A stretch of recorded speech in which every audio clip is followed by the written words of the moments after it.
Between 2020 and 2024, the Alabama Department of Corrections settled 124 lawsuits, costing taxpayers $57 million, involving inmates and correctional officers.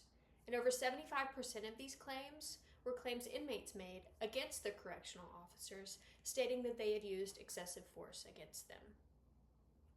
Today, we're going to be looking into the treatment of prison inmates in Alabama, specifically the men's prisons, by the Alabama Department of Corrections and correctional officers within the prisons. Some of you may be wondering, why is this important? They're in prison, not on vacation. Well, this is a violation of these individuals' constitutional rights, for one thing. And depending on your degree, this may be really important for you to know, especially if you plan to, say, practice law or social work or criminal justice in the state of Alabama. Beginning with the excessive force. So excessive force is the use or threatening of physical dominance against an individual that is beyond what is objectively necessary to subdue a person or a situation. In 2020, the Federal Department of Justice filed an investigation into the Alabama men's prisons specifically. And one of the biggest claims was their claims of excessive force and how this was unconstitutional.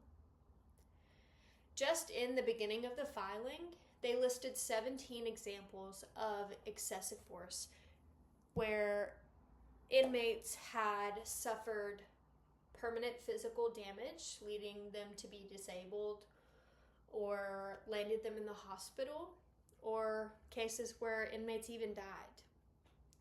One specific example we're going to be looking into is the case of Steve Davis. During the filming in 2019 of the HBO documentary, The Alabama Solution, there was a story involving a man named Steve Davis.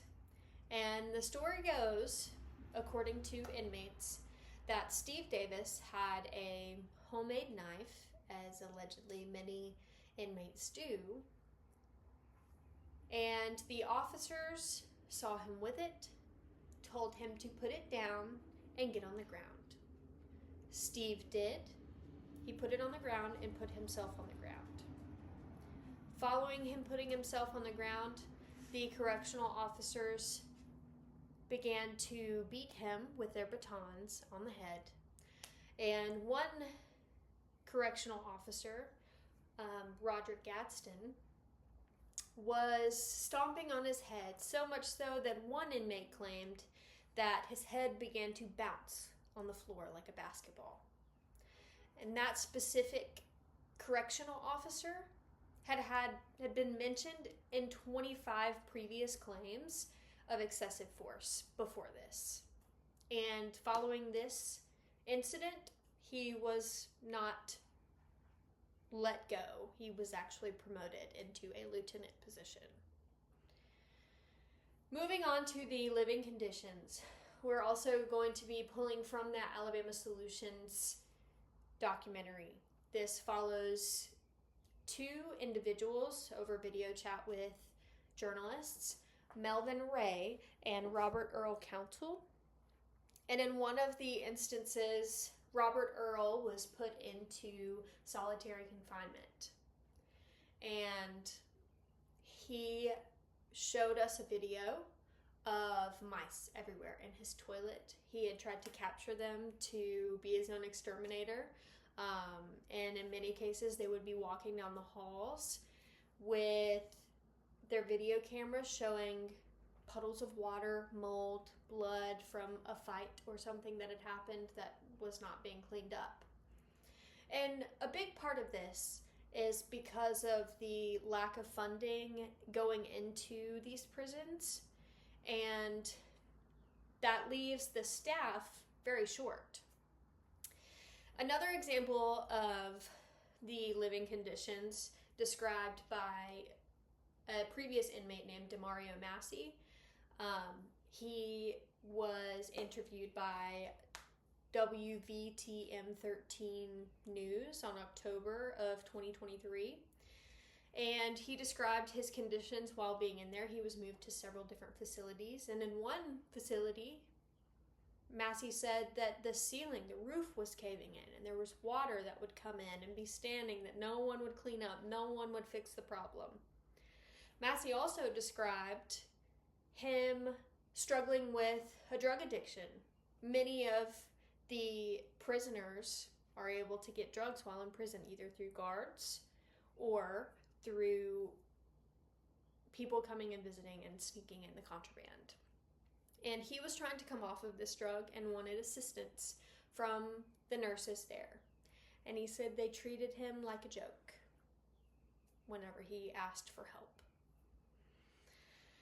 Moving on to the forced labor of the inmates. As I said, the staff is very short-handed in these prisons, so in many times the inmates have to be their own janitors, their own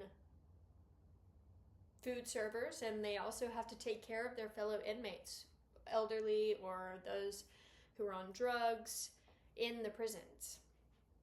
And there was also an instance named in this documentary, The Alabama Solution, where one man was working in the capital city of Montgomery, Alabama, working on the streets for the sanitary board for $2 a day. He'd been working with the sanitary board for about 10 years, I believe he said, and every time he went up for parole, he was denied. He's allowed to work amongst us, but not live amongst us. In conclusion, the treatment of these inmates by the Alabama Department of Corrections is unconstitutional. These facilities are meant to be rehabilitation places for these inmates so that they can re-enter society. But they are being denied that. They're not allowed to move back into society. They are being treated, as we said, unconstitutionally. I thank you for your time, and I hope that this was a well-received, informative speech. Thank you.